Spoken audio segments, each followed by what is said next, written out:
Tau mai te Māori o te whare mau ngā rongo o rongo mātāne, hea huru maua I te piringa tangata mo ngā iwi e, taku whakaruru hau, taku whare kōrero, rarau I homai te Māori tipua, te Māori tawhito, te Māori o ngā tīpuna, hui e, taiki e. Nau mai, haere mai, and welcome to Tūru podcast with your host, Harley and Keisha. Kia ora koutou. Today is a very special episode. When it's released, this was we're recording this 2 days after ANZAC, so it'll be released a little late. But today is all about those who sacrificed their lives for us to live in a peaceful and free society. Kia rātou mā ngā tamatoa, ngā hoa ia, I whakawhitia te moana nui ia ki wa, ki te mura o tahi ki kiripori, mo te whenua, mo te iwi, mo te oranga. To those of ANZAC, we pay this episode to you. This episode is a very emotional episode for all of us here at Tūru. We all had family that fought in the wars.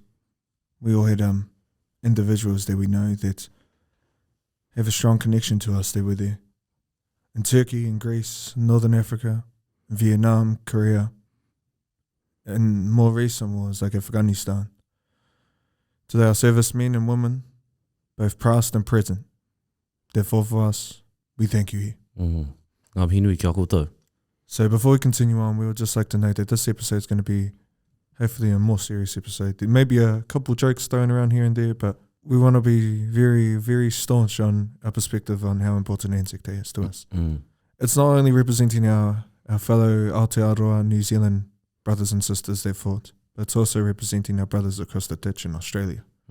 So we want to pay the highest respects for those that fought for us.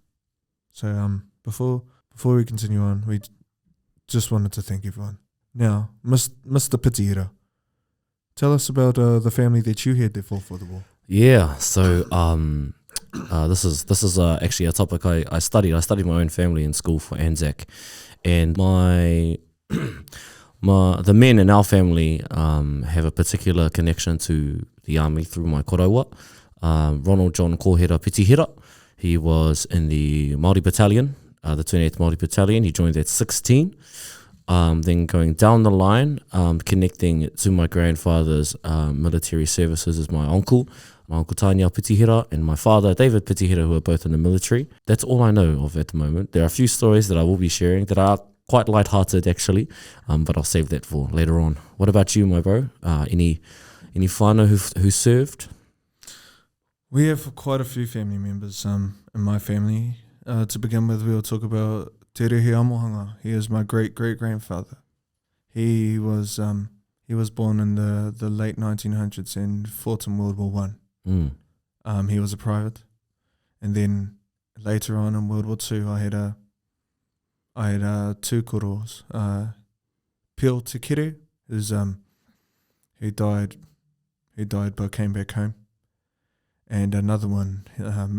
Sadly, I've forgotten his first name, but he is my nan's mother. Oh, my nan's father. Sorry, his name is Mr. Cash. So shout out to all the Johnny Cash followers out there, because he's my wanaunga. Is he actually? No, but he is. And in more recent wars, the Vietnam War, I had a koroua that fought there as well. His name was Tāwero Aitana. I pay utmost respects to him because 2 months ago he passed away. So My condolences, bro. So yeah, brother, it was I just want to acknowledge those that fought for us that of my whānau. There may be others in more recent wars, or other wars that we haven't pointed out, like maybe Korea and Afghanistan. Yeah, just now I acknowledge them all. It's always. I don't know about you, but I think it's always buzzy. Just knowing that there were people of your lineage, of your whakapapa, that obviously as Māori have gone through warfare quite a bit, I'd imagine, for both of us. But just in recent times, and 107 years might not be that reason to some, but to me it's a little close for comfort, I think, to have two huge battles dubbed world wars, and that we had whānau that served there some of them did come back. Others died in battle. But yeah, I just think it's really opens up a perspective to how we live our lives today versus how they've lived their lives, which is really cliche and sort of things. But in terms of ANZAC, man, hika, it's a big picture, eh? Would you like to add on that? It's quite surprising because we could say the same thing for people that lived 100 years before us, because they would say the same thing. We're living within an age where there were kurawa and kuia that fought in the New Zealand land wars, or if you were in other countries around the world that had significant battles, say the Civil War in America or other significant wars around the world. People can say the exact same thing, but I think the thing that differentiates us in this age to them is that our people left from our humble islands to go halfway across the world to fight for their people. Although there were some people that challenged it at the time as not being of best suit, I think it's quite a hard topic to approach like that, because in short term, yes, it may not be, but in long term it is. The impact is. My kuia, just going back to your thing about people challenging it, my kuia was one of those people in Mavira when my korowa went overseas to fight. I think he went on 3 tours, one to Crete. I forget where the other 2 are. But he went to go back and fight in Egypt. He was this close from going away. And my grandmother, probably like many Māori whānau, said to him, if you go again, I won't be here worrying about whether or not you'll come back. So my grandfather stayed and he didn't go. And I believe it was either prior to that or after that, he was on the way to pursue your profession, bro, your profession in law. So the impact on the world wars for our ANZAC, just that kind of illustrates how drastically changes can happen being called to service, man. It's unreal.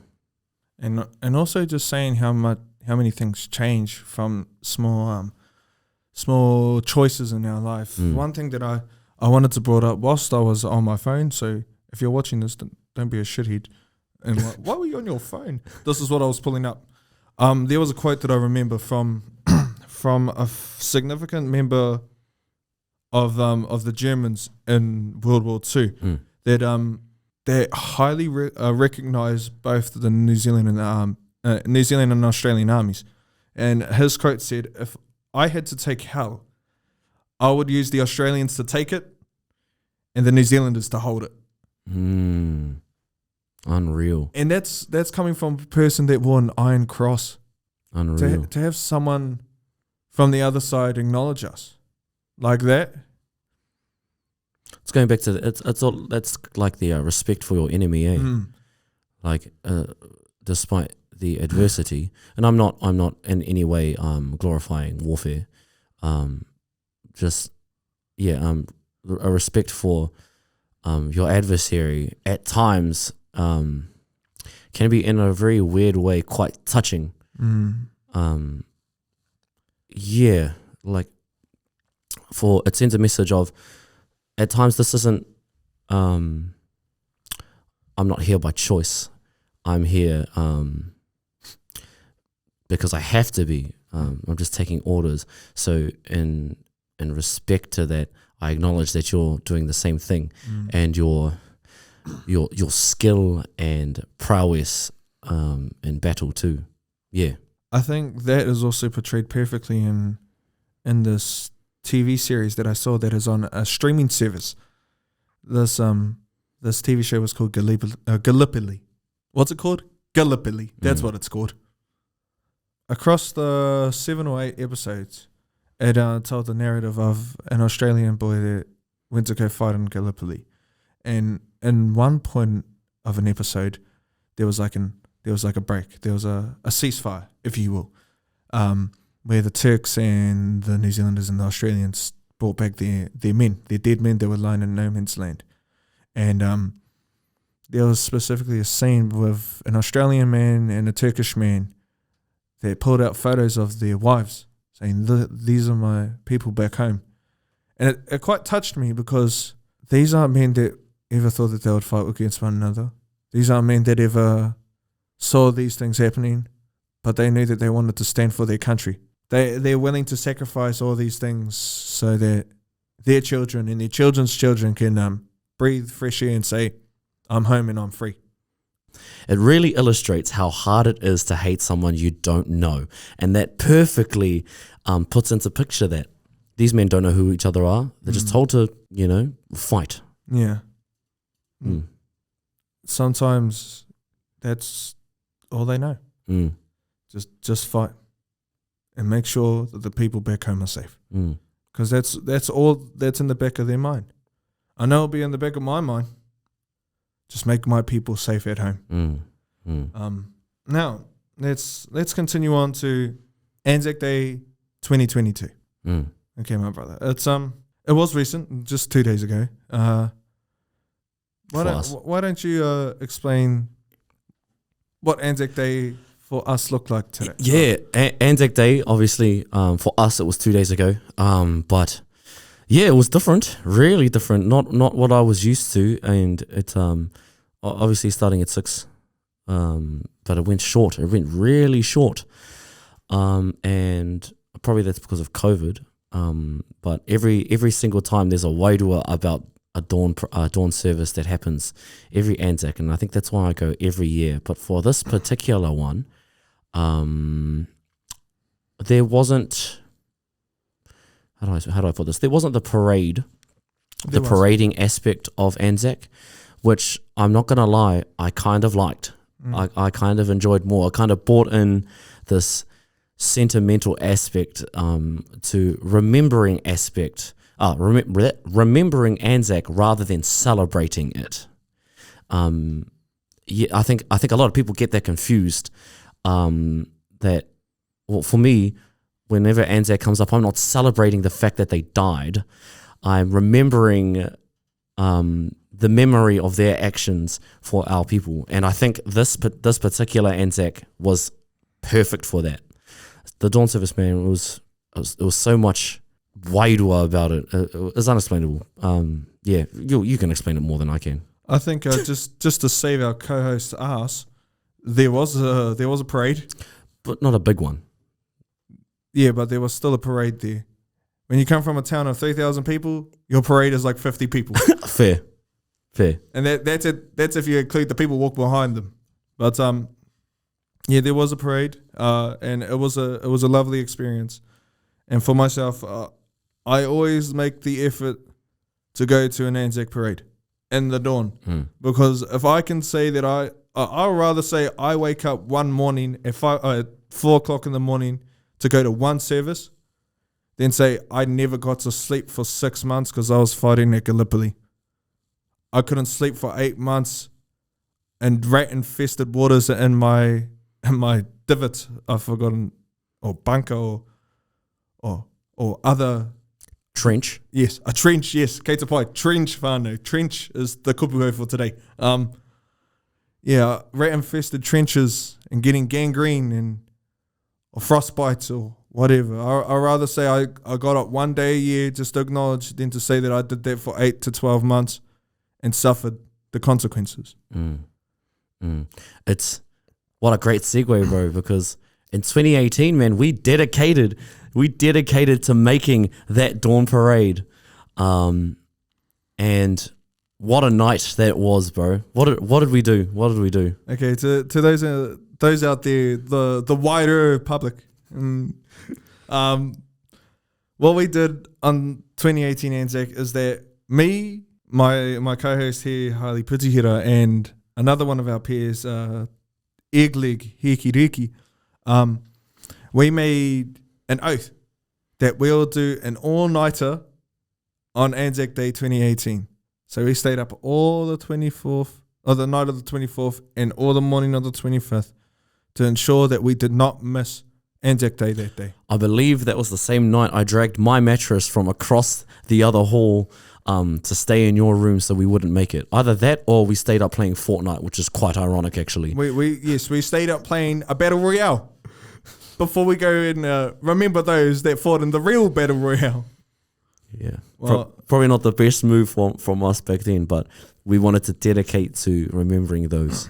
yeah, we because for all of us, this is the first time outside of a strict time frame for us, and we were just still adapting to our environment. But we all knew that this was the thing that we wanted to be there for. We wanted to be there for ANZAC Day. And oh, sorry, I think I also skipped out Mr. Sizzle. Sizzle also was there. I'm glad you mentioned him, because this is a perfect memory of Sizzle. Sizzle being the individual he was. He our co-host is nodding because he's clicking to what I'm about to say. So what Mr. Ethan Diamond said is that on ANZAC Day, whānau, ANZAC Day, just remember that. He said, "Ooh, I can't wait to have hot cross buns on ANZAC Day." And he said it with his chest too. Do you know what I can't wait for? Those hot cross buns. That's Easter. So whānau, next year on Easter, pull out your local ANZAC biscuits and celebrate a good day of ANZAC Easter. Kia ora. But no, yeah. So, yeah, I knew I wanted to be there, and I was so happy to have other individuals that were of like mind. And it also links back to us being youthful. Us being youthful and going to a parade where pretty much the medium age is like 45. And it's nice to see a lot of young people like myself and younger than us even attend. It's good to see that we're not going to be the last generation to acknowledge those that fought for us. And that's an understandable worry, because people forget what happened before us. People forget the things that were sacrificed.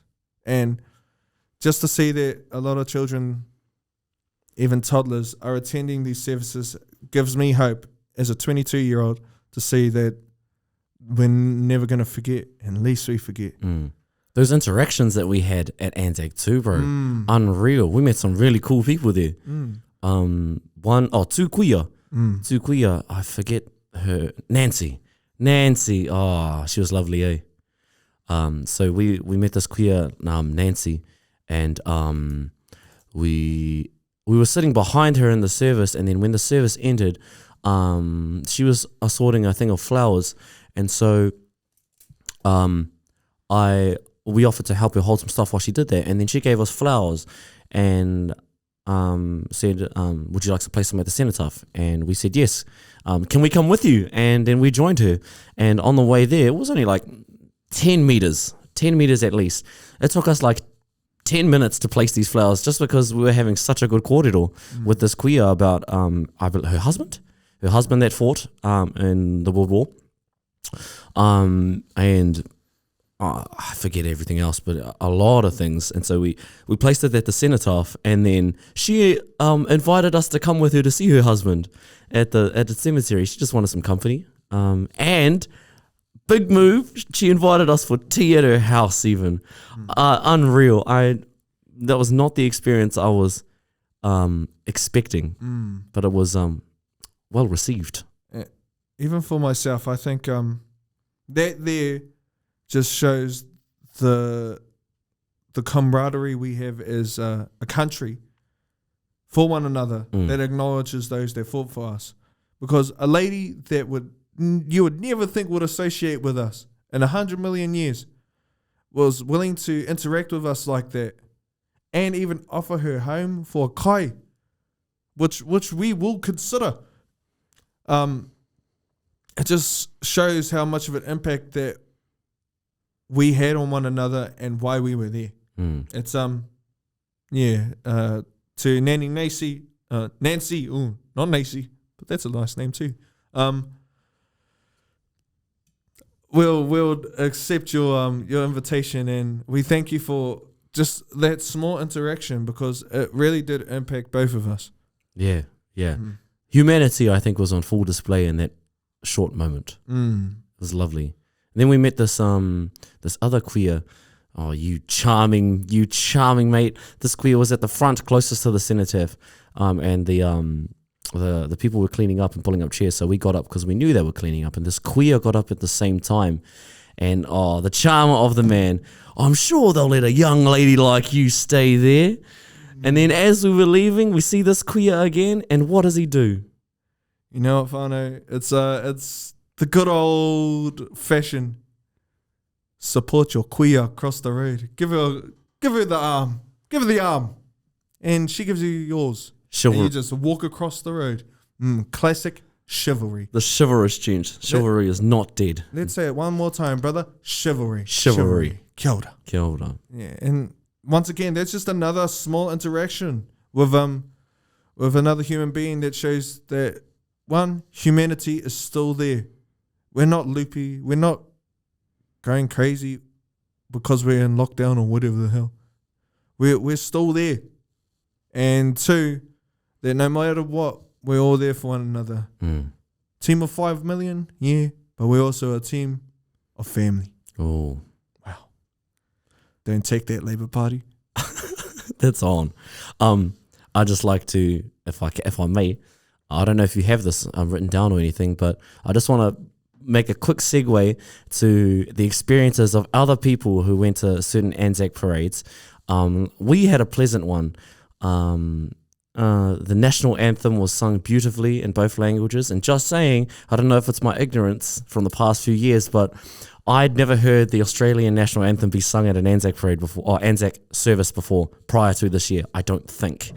So for me, yeah, you can hate me all you want, but I'm saying it's beautiful. It was a beautiful moment to finally acknowledge that national anthem. In saying that, I don't know if any of you have seen, either you at home or you two, there was this Pākehā lady in her nines, I assume she was military, who sang the national anthem in te reo Māori. Yeah, and she sang it with confidence. However, she sang it completely wrong. I don't know if this could be a time for you to put up a video or something like, or a snippet of her, but man, have you seen it? No, brother, I've not had the privilege of looking at it yet. Steen, have you seen it?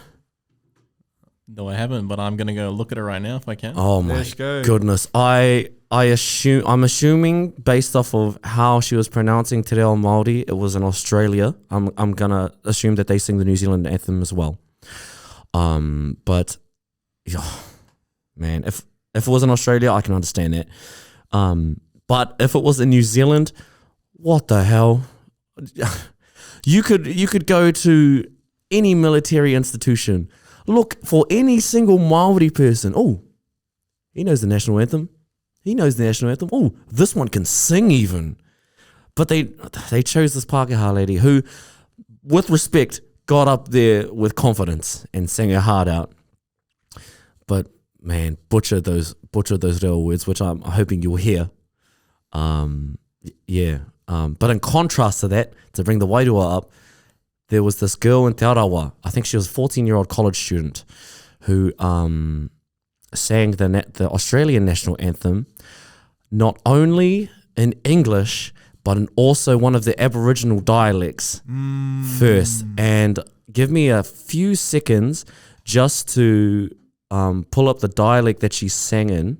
Her name is Nico Grace, age 14, sang the Australian anthem, which doesn't usually start with an Indigenous language, but she decided to do it in, I hope I'm saying this right, Gadigal, one of the Aboriginal languages in Australia. It's beautiful.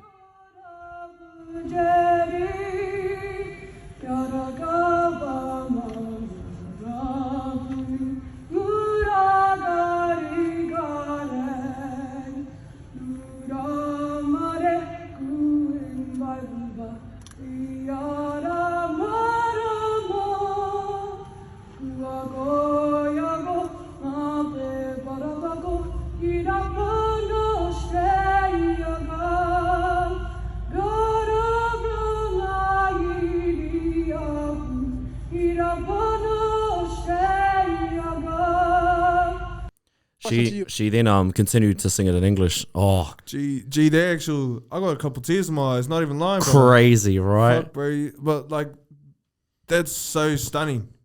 Because when you think about it, it wasn't just European off-flights that came to New Zealand and Australia, therefore. It was our Indigenous brothers and sisters as well. It was everyone joined in.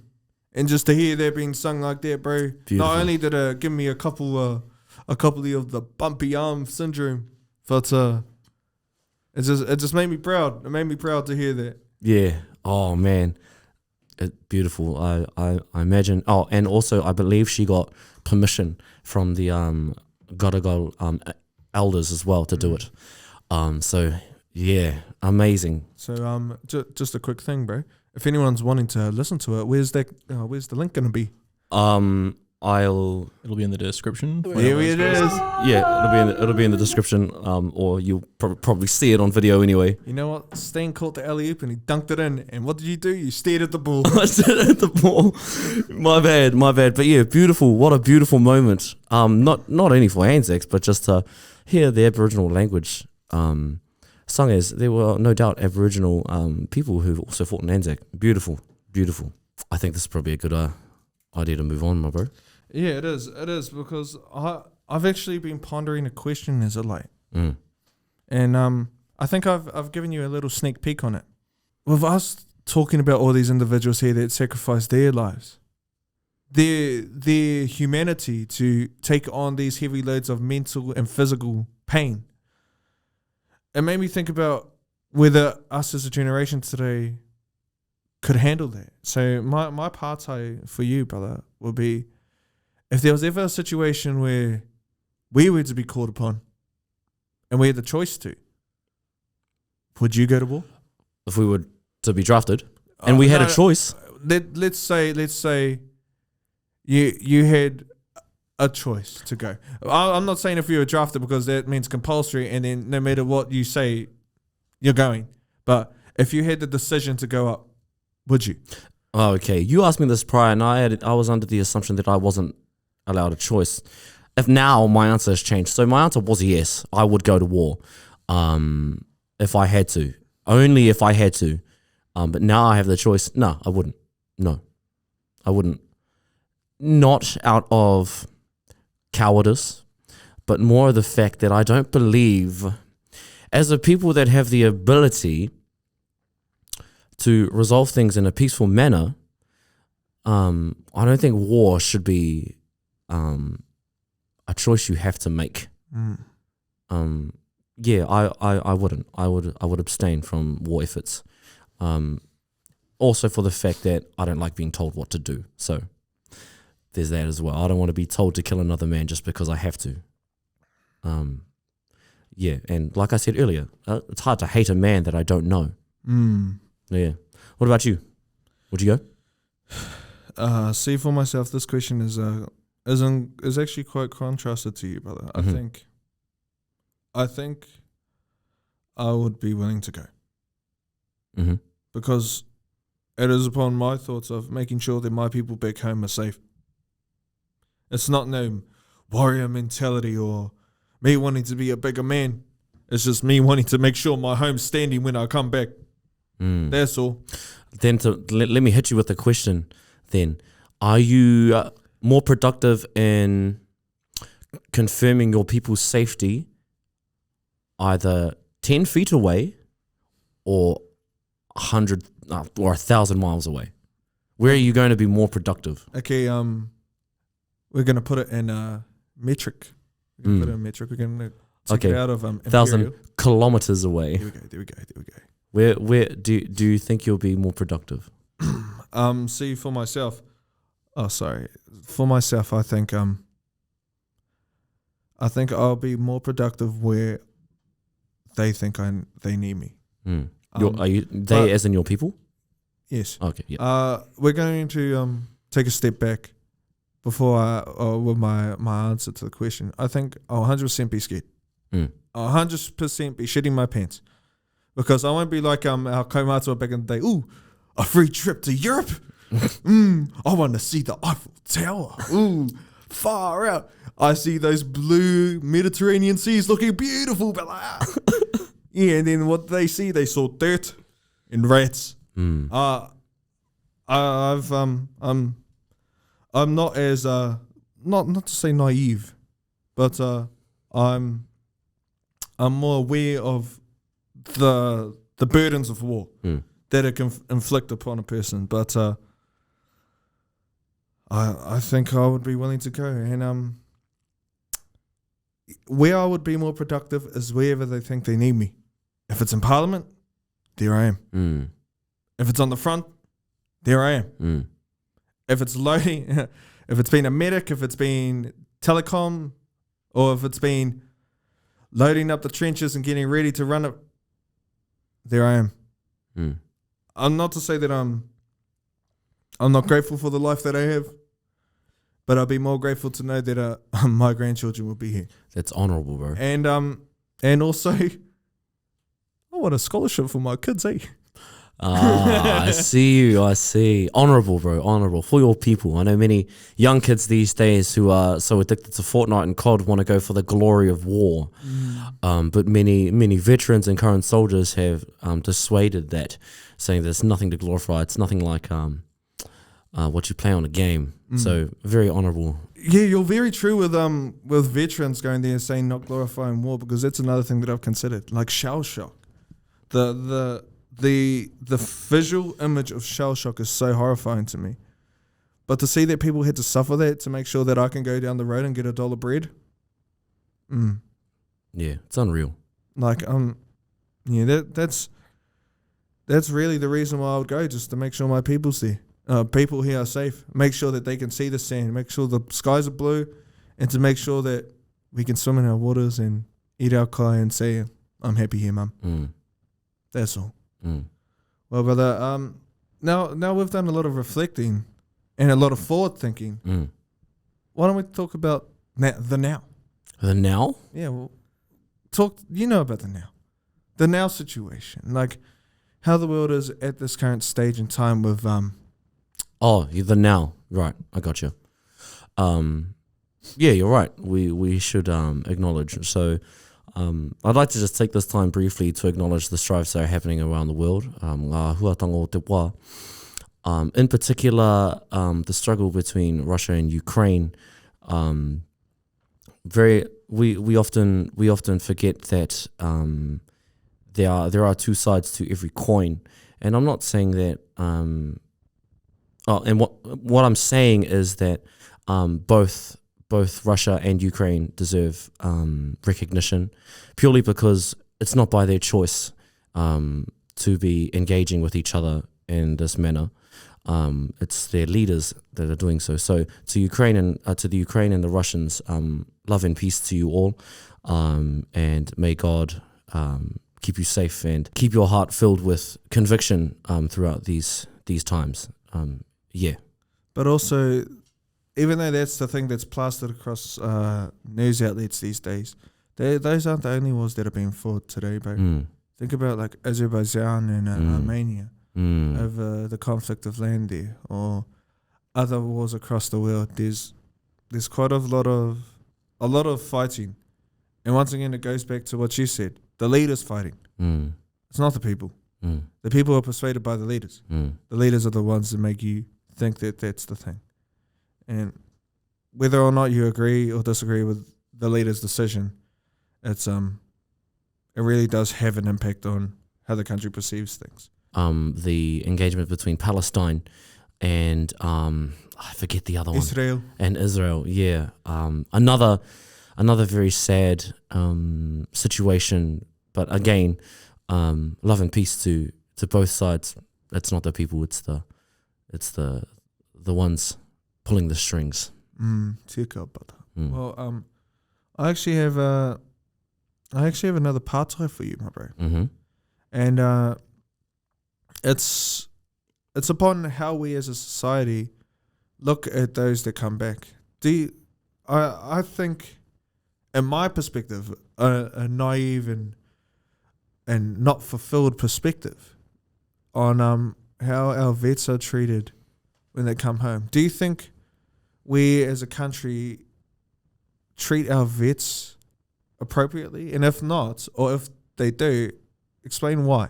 No. And if not, explain what do you think we should do as a country? No, I don't think they do. I think, in my experience with our people coming back, we set them up for medals, celebration, and majority of the time, nothing else, unless they reach out. There's nothing, even prior to them coming back. Actually, it might be a little bit better now. I don't know. I haven't researched into this pretty much, but other than the physical effects that war has and battle has, the mental effects that it has, so much more resources could be spent on during and post battle on their mental stability. I know a few people who have come home with PTSD and were tossed to the side because there were certain avenues in the system that just weren't adequate enough for them to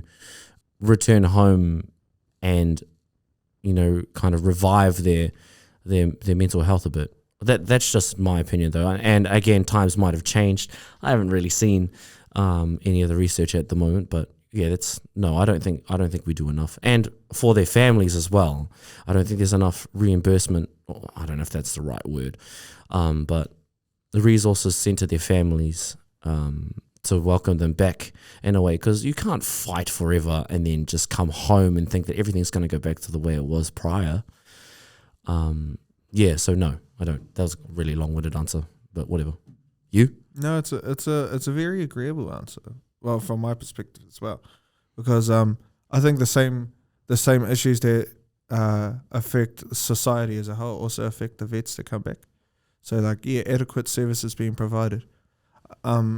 They do sacrifice a lot for us, and I think we need to provide beyond adequate services to them, like making sure that they get subsidies on, say, power or rent or necessary services like Awarana Fitness or Kai. Just making sure that their needs are satisfied. That's the thing, to be satisfied. Having just above the bare minimum is not enough. I think maybe a bit more. But I think that's with everything as well. That's why it's a society issue. Making sure that they have above the bare minimum and then beyond. So yeah, I don't want to glorify them as well. It's finding the fine line between the two, of throwing them parades every other week for their services, but also not throwing them to the side. Yeah, I think the patriotic way of celebrating our soldiers, the one thing I'd actually like to see, this you might not agree with this, and frankly, I don't care, but an apology rather than a celebration. I think I would like to see, or not so much an apology, but like an acknowledgement that, or for anyone who's drafted, or for veterans anyway, like we acknowledge like what you did, and we hope that you like never have to go through that again. I don't know. It's perfect, because this is a segue to another question that I have. Beautiful. Well, we're thinking about a lot of the future, once again, of how we can change and make a positive impact upon our leaders. But we need to make that change from now. We need to do it now. And that involves the young people and the youth of today. So my question is, what is your perspective as a young man? Ooh. A young man. Say it again. A young man. Thank you. Kia ora. What is your perspective on how our young people see ANZAC today? I don't know, man. That's a really out of it question, actually. I don't interact with enough young people to really answer this objectively. So I'm gonna lay down the manuka here and say that they go there purely for ceremonial reason. I don't think many youth, and I could be wrong, I don't think many youth these days actually know the strife of ANZAC. And I think that just comes with the times of youth being interested in more I don't know, attracting things. Not saying every youth is like that, because I know some young people younger than me who know much more than ANZAC than I do, but I think the majority don't acknowledge ANZAC enough for what it is, unless they've had direct contact or like have direct relations to people who fought in the war or something like that. But yeah, you? What do you think? As a young man yourself, what do you think? Before I answer this question, your ability just to toss my own questions back at me is beautiful. It's almost like we're in a podcast, bro, and like we have the ability to ask each other the same question. It's almost like you didn't prepare for this, and you are bouncing back my own questions to answer that I also didn't prepare for. What a coincidence! Wow, what a lifestyle. What do you think about the question you just asked me? Because I can't remember what you asked me. Okay, we'll repeat my question once more. As young men, how do we see our generation perceiving ANZAC today? Well, how do you? If I be honest, I think it's not only our generation but the one above us. It's the ANZAC is just simply a day off. And that's all it is to them. The freezing works, people don't get to go to work. They get a day off to drink. People at coffee shops, they could just have a rest. No being a barista today. Just, that's all. It's not a day of actually acknowledging it for some people. It's just a rest. But I can't blame them for it though. Some people have really worked to the bone and they need a rest. But yeah, that ANZAC Day should be a day that is appropriately recognised from all of our country. And yes, a day off is a good way to have it, because everyone needs to stop and acknowledge it. But I think our generation just needs a bit more information. I'll say in my perspective, I was privileged to have been very good primary school teachers that provided that information, as they all had connections to family members that did fight in the wars. And even in one chance we were able to go to Waiōuru and have a tour as 6-7 year olds around the museum. Yeah. And so I will say I may have gotten more information than most of what happened in the younger years, so I was able to have a much stronger connection to it. But I think when you look at the parades, you don't see too many people like us. Not like us as in brown, but like us as in young. I knew what you meant, but thank you for that extra bit of insight, bro. Just well need done. to clarify you, brother. You're giving me the what are you gonna say, eyes? And that's actually a good interpretation of what I was looking like. That's on. Your answer wasn't so on, but that's on. So yeah, I think other than the good laugh, then that we just need a bit more insight for our people. But we can keep saying, oh, we need to provide more this and this and this, but there's only a certain level that we can get up to when it's too much for everything. Like, we can't keep throwing shit at a wall and expect everything to stick. Some things are going to fall off. And sadly, this may be one of those things for our generation. But I think the thing is from that we try to make it stick. We try to say this is a very important thing to go to. Not make it, it's mandatory that everyone in this town or city has to go. If not, that's a $100 fine. I don't think that's the way. I just think if we can build within an individual that this is really important for us, we need to acknowledge it, then it can naturally develop into appropriate recognition and not forced. Let them develop some value for it. Yeah. And because that's kind of what happened with me. Well, yeah, when I was younger, my nan forced me to wake up whilst I was like still at preschool and early primary. And the coolest thing that I always thought was, being in an agricultural town, we had the opportunity for someone to shoot off a cannon. And I was like, who? When they're going to shoot off the cannon? I can't wait. And then the fellow that always shot it off was like, always had the worst timing. Like the man would say, now we're going to fire the ceremonial cannon. Boom! Wow. And like every time, no matter how many times you go to it, you always get a fright. But yeah, well, when I got to about the 10-year-old stage, that's usually the stage where you start questioning, and you're like, why? Why are we going to this? And then Nan said, because your koro fought. And that's it. That's all she said every time, because your koro fought. And from then, I just said, okay, well, I love my koro, and he fought for this. I'm going to it. And since then, it's been the same thing, same answer.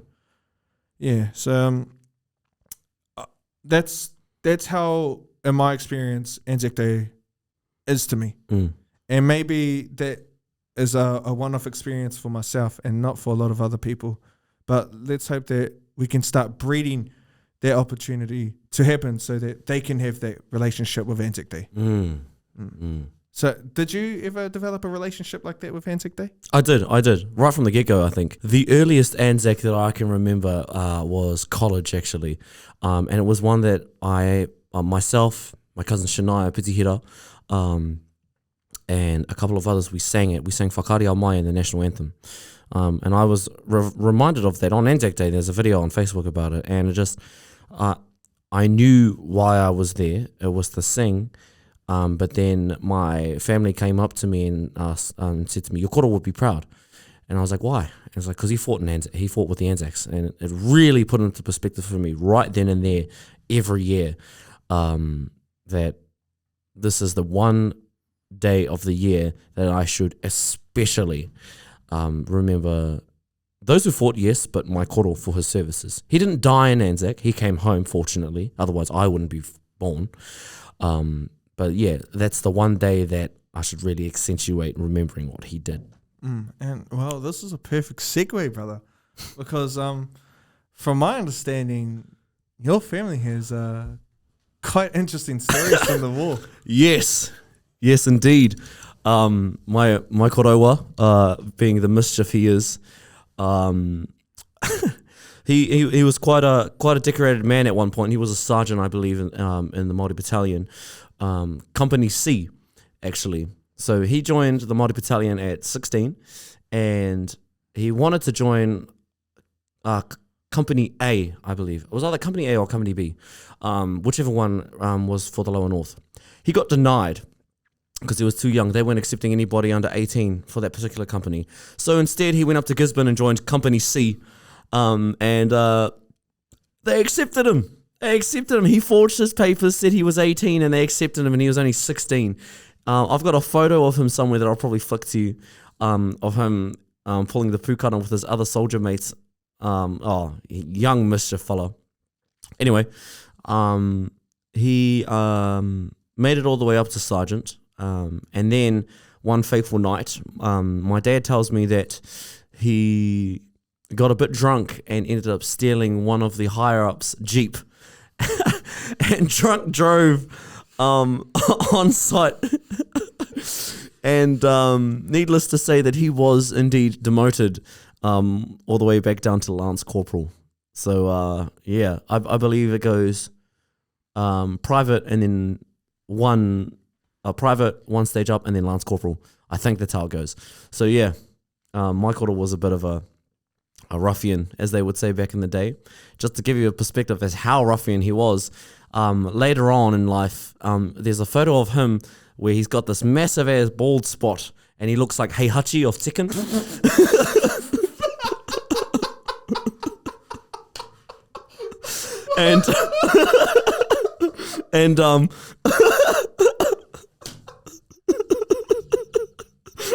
and that's because him and his mates tried to give him a haircut, right, with a machete. It was either a machete or a scalpel or something like that. Or it was, I'll duck it. And so they swang at my koro's head or cut my koro's head. And instead of cutting just the hair, they ended up scalping him a little bit. So now then my koro looked like the real life Māori Heihachi. Oh, fucking hell. Heihachi, if you will. Oh, Heihachi. Hati Pitihira. Hei Hati Pitihira. Ronald John, yes, his name is Ronald John Kōhira Pitihira. Once a sergeant, then Lance Corporal. Very, very proud of the lineage that I come from, despite those two things. Quite humorous. Shout out, Heihachi. And bouncing off of that, there's a photo of my uncle and my dad in the army. They joined obviously later on in life, and I have a photo of my father, who's quite a tall man. For some reason, they had this competition to do with best legs in the army, and my dad took it out. My dad took out best legs in the army, and I think my uncle Tan did too. So you know, if you've got them legs, go join the army. Well, brother, from my personal perspective, I see that you didn't take up those jeans. Oh no, I could barely fit into those jeans, brother. They just sagged over my ankles. So, Quick question for the viewers out there: did he have the calves, the mana calves, or? You know when you go to a chicken shop and you get like the smallest leg there? That's my dad's legs back then. But he was tall, and they were toned. Now they're just tall, and that's it. Which is what I'm currently going through right now, brother. I don't have the meat on the bones, as they say. On on those bones anyway. Anyway, you can cut that. You just have the leftover chicken wing meat. That's it, brother. Oh yeah. Well, my brother, you know what? Those stories are lovely, and I think our audio manager in the back there, Steen. Got a bit of a surprise for you guys here. Oh yes. I've actually gone ahead and bought some pineapple lumps for a quick intermission, you know? Oh, I love it. Beautiful. I love it. What do we... Yeah. We got pack one there, but we also got a bit of a special here. We've got a Pascal what the Feijoa fuck? lumps. Feijoa lumps. Can I have those? Show it to the mic, mate. Show it to the mic. Show it to the cam, brother. Let's show. You fucking rip it. Show it to the cam. I told you, no free advertising here. No, there you go. There you go. Yeah. Well. Pineapple lumps. Pineapple lumps is a different thing. Yeah. Let's have a good pineapple lump, brother. Cheers. Cheers for ANZAC Day.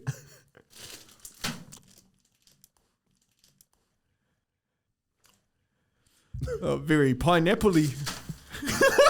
What the fuck? Is that feijoa? Oh, now we can't get no advertising from them anymore.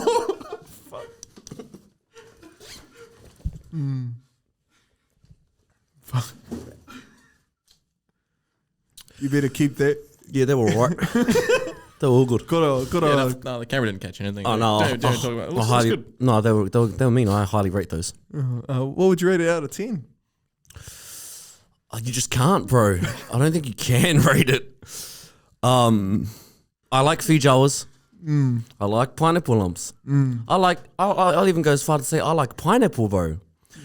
But there are some combinations that just don't work. And just to name a few, bro, fucking feijoas and chocolate. You know, just what's another one? Here we go. Johnny Depp and Amber Heard.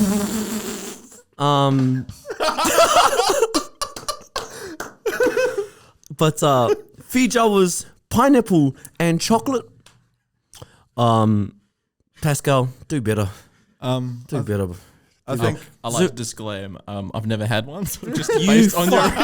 Can you turn the camera on me? Turn the camera on me. Zoom in on me, Pascal. Do better. Do better. Yeah, you're hit with the chocolate and pineapple, but you know every now and then you do miss. So do better. So from me, Pascal, these thoughts are not shared by both members or from Tūru. It's just shared from Mr. Petito. Yeah, so this is a personal opinion of mine. I love your work, but sometimes it's mid.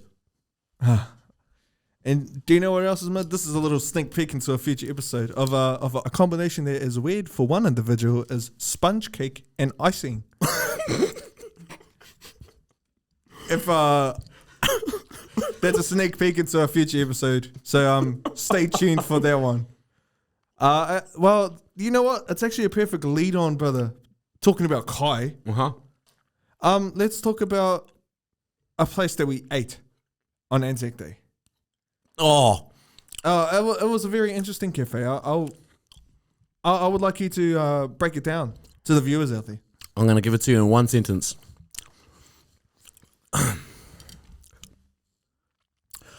If you've got the money, all right, you can make the honey, brother. But just let me tell you, all right, if you want to spend $32 on eggs on toast, go hard. Go hard. That's all I'm going to say. Okay, a few notes from myself. $9 for an iced coffee, $25 for sausages that don't taste like a sausage, eggs that come hard,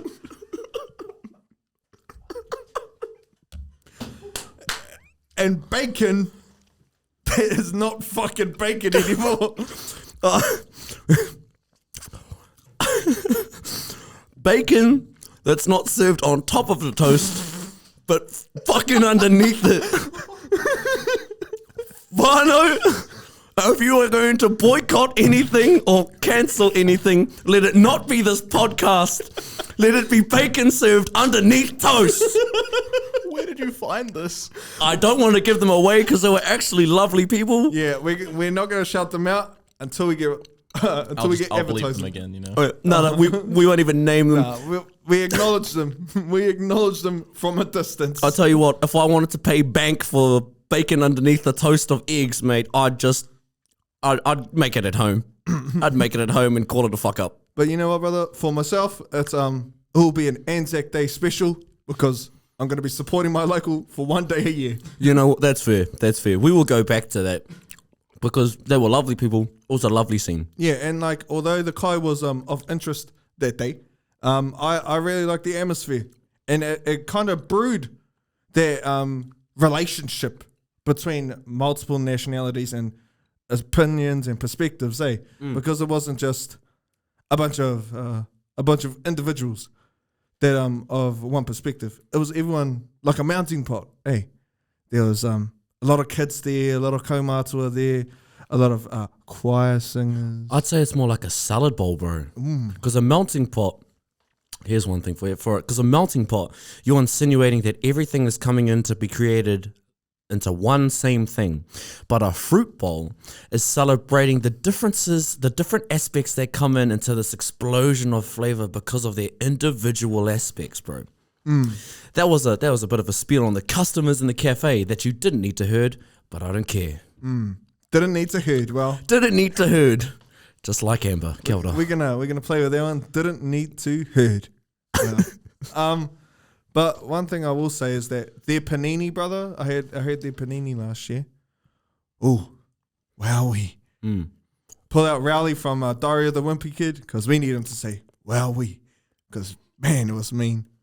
So we'll just take that as the one-off occasion, when it was pretty busy. I think ANZAC is the one time where you actually have time at this particular place to save up to go to it next year. Yes. That's actually a perfect description of it. By saving up all this money across a year just to buy $25 worth of eggs, which are 2 eggs that are hard as fuck. Shout out to the hard as fuck eggs. Anyway. Well, brother, I think I have everything discussed here, other than just some notable places like Gallipoli, Northern Africa, Crete. And while we had family that fought in those areas, did your family find those areas? My koro fought in Crete, I believe. I don't have many stories about his war days. He did fight somewhere, and I have a notice from him, a written diary of him about either it was an Italian comrade or an Italian adversary, right? And coldest shit I've ever heard, coldest shit I've ever read. My koro wrote in, I'll paraphrase. So it was either Italian betrayed or we captured an Italian, and we killed his mates, right? If it was, I think it's betrayed, and so we killed his mates, but we didn't kill him.